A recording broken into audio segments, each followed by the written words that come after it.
Big Bear AI dipped pretty huge today, about 12% here as we take a look. I could tell you guys this isn't something that we were necessarily scared of happening, but that we kind of anticipated might happen. You see, we just made a video on this the day before yesterday about how it's holding this support right here at around 320 and that it could make sense that it sells back down because oftentimes it has been consolidating between these levels. Now, what you could tell here is this consolidation from left to right, right around $2.50. And we said every time it gets up to this 375, 380, it gets rejected and then it sells down. Gets up there, gets rejected, sells down. We just saw it get up to here and we ended up, you can see our entry down here, which is still green, but it's not showing a return because we already sold basically 99.9% of the position. But we had around a $500 or $600 trade about 3 days ago, or I guess it was Monday. And as you can see, actually it was Thursday, Friday, and 50% swing right there to the resistance where it got rejected. We ended up selling at a 359 right here, and I'm still holding my long-term positions on Big Bear AI, but I haven't really done any short-term trading since this big swing. But now we're starting to get into some territory that looks more like an oversell. You can see the RSI looking oversold, MACD looking oversold here, and definitely not something that I would say is just going to recover very sharply, but you do see it down to this level, which is, it's a pretty key level right here at $2.90 support here. Then you had a really strong consolidation area as well as resistance and support, and that's where it is right now. So we see this big sell-off down to this point. The question is, do you get to see it hold this level and still continue up, or are we going to see it drop back down to this support potentially before making that move? Well, I know long term, I'm not going to touch any of the long term. I'm very happy with the overall direction. I think they're building market cap, but you saw a lot of the AI companies do fairly good today. Apple beat earnings, but they sold off. Microsoft spiked huge, about 5 or 8%. And Big Bear AI just reported their earnings. As you could see here, they came in first quarter revenue at 34.8 million. It's up 5% year over year, but still down from that 40 to $50 million per quarter we've seen from them as of the last year from quarter to quarter.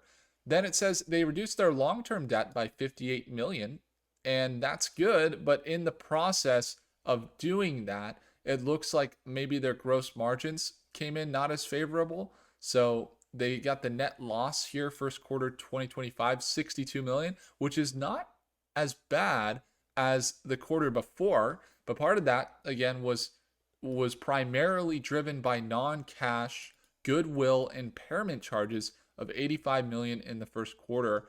That was not repeated in the first quarter of 2025.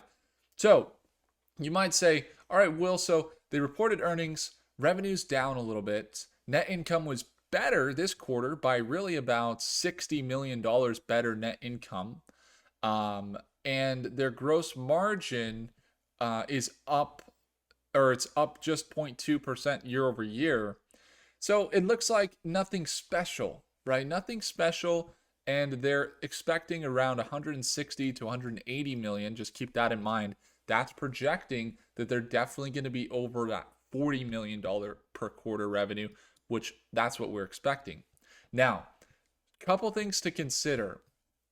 Primary part of this financial move and what we have is a negative investor sentiment reaction, but not necessarily bad for the stock. As we see it sell down here, let's just take a little bit more of a conservative approach, take a step back. It's still kind of holding around this 200-day moving average, this green line that on its way from $1 up to $10 acted as a support. So that's how the chart looks. It's still below that or above that 200-day moving average. So that could be some good indication that we do get a bounce here. And then you look at the overall usage. Part of the thing that you're asking yourself, at least I'm asking myself, is are they actually having real world usage? And we we saw that. We got the demonstration that they were in fact at the airports and getting used, and that their technology is being implemented by Denver International Airport, by the Pentagon, by Department of Defense, and by a lot of the companies they have partnerships with, Navy and Army. And they still have, it's not like we're going to see a decline in my eyes on their revenue. They have a lot of their contracts that they signed in the last few months, including that $160 million contract with Army, as a consistent 5-year contract that's going to add, 10 million or 20 million, those contracts consistently. And then you have them getting more contracts on top of that. I think they're going to build their revenue more. I think we're going to see that. This is interesting because I was just talking about this literally a couple days ago, that if you take a look at their solution, so we kind of looked at the chart, right?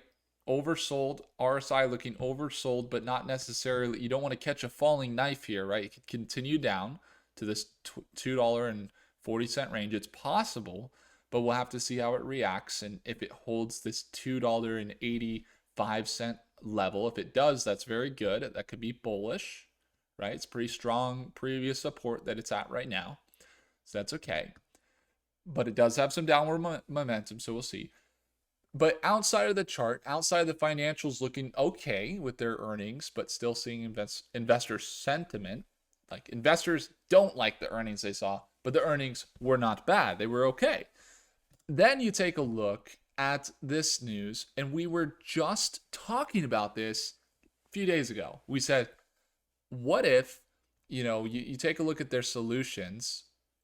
What if this government and defense that they do, where they have a camera that looks at, for example, the ocean, the ports where the new goods and delivery comes in, and they can monitor which ships are coming in and out, who it is, what they're doing, and AI, computer vision, does predictive analytics, including time series forecasting and event alerting. What if that type of software is implemented into what would be Panama? I could see that as a huge reason to have this type of software, because why? Right now there's some conflict. Some of you guys see it, some of you guys don't. There's a little bit of a war happening in Panama between the US and China, and the US just bought BlackRock bought the ports in Panama, and China's like, yo, what happened? We were going to buy that. What happened? Now the US is getting control again there in Panama, and that's kind of making China a little bit uneasy. They're like, hey, what's going on? You didn't even talk to us. We would have paid way more money than what BlackRock paid or what have you. So they're not very happy. So there's some conflict. And then you have this news. We know that Big Bear AI is working in the different borders. They're working at the transports. But then you have this. Check this out. A leading provider of AI-powered decision intelligence solutions, which is Big Bear AI, for national security, travel, and trade, today announced its invitation to participate in the Business Alliance Secure Commerce Panama 2025 International Forum. So, under the theme Navigating Panama's Maritime and Logistics Future, Security for Global Trade, the forum intends to provide a platform for dialogue on the evolving challenges and opportunities in today's trade ecosystem, specifically in Panama's role in the global economy. Big Bear AI looks forward to contributing to our expertise during the discussions. What does this mean? Well, you could take a look at where they're kind of working. They got U.S. Customs and Border Protection. They have Cross-Border Advisory. They have Senior Vice President Technology Solutions there, and Homeland Security Delivery. These are all people that work inside of Big Bear, and they are connected in this way. Wouldn't it make sense that if they're looking for this type of monitoring systems that can really look at the Panama Canal and give you some really good analytics, Big Bear might be that company that could do it. Does it say they are the company? No, but are they getting the type of contracts that would put them in the position to be one of the companies that would be considered to get that type of contract? Yeah, and how big could that contract be? That contract could be definitely in the hundreds of millions of dollars if that were to happen. I mean, they're spending billions and billions to try and hold the Panama Canal, which they are, but that they're going to have to do some more logistics and have the tech, to back it up, right? The tech to make sure those billions are worth it to invest. So that's how it looks. The articles coming out seem fine. They seem okay. The financials aren't shaking me too much, although you do see some sell-off, institutional sell-off. And 13.5% is not pretty. But what you can see is this level here. We'll see if it holds. I wouldn't be surprised if it sells back down to 235. But if it does validate here and we start to see a swing, either way, we could either see this 30% swing right here, which we potentially would trade, or if it sells back down more, maybe we get a 50% trade. What do I expect?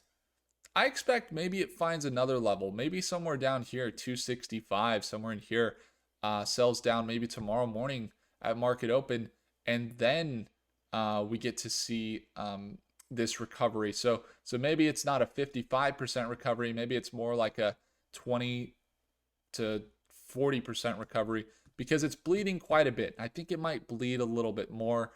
RSI MACD definitely looking like a buy, but I think we could see some more sell-off potentially at market open before a recovery. And I do indeed believe that there will be a recovery here, whether it happens there or down here around 238. But I don't see them selling off big past those points. Personally, I think that there's a lot of reasons and contracts and money that would make sense why they're going to continue up. So I think they're going to continue up. That's the way I see it. But this is something with the earnings. That's why we didn't play it. That's why we weren't holding it through the earnings, because of the risk. And you guys know oftentimes we don't. Sometimes we do. But oftentimes we play it after the fact. Right now you're looking at it. There's also that, hey, what if it bounces here? That immediate recovery right there could be a 20 to 30% swing. So we're going to watch it closely, especially at market open tomorrow. And if you guys are eager to see what it's like to trade like we did this morning, we were trading, we sold Tesla for a profit this morning, about $200 profit. I think it might have been more than that actually. And then we sold, after that, we sold SOXS. So SOXS had a big day today after semiconductors corrected here. You can see they're up about 2.3%. And you can see our entry down here that we sold out from. So now it's not showing anything, but we had a nice profit there. And it basically surged about 5% from our entry this morning.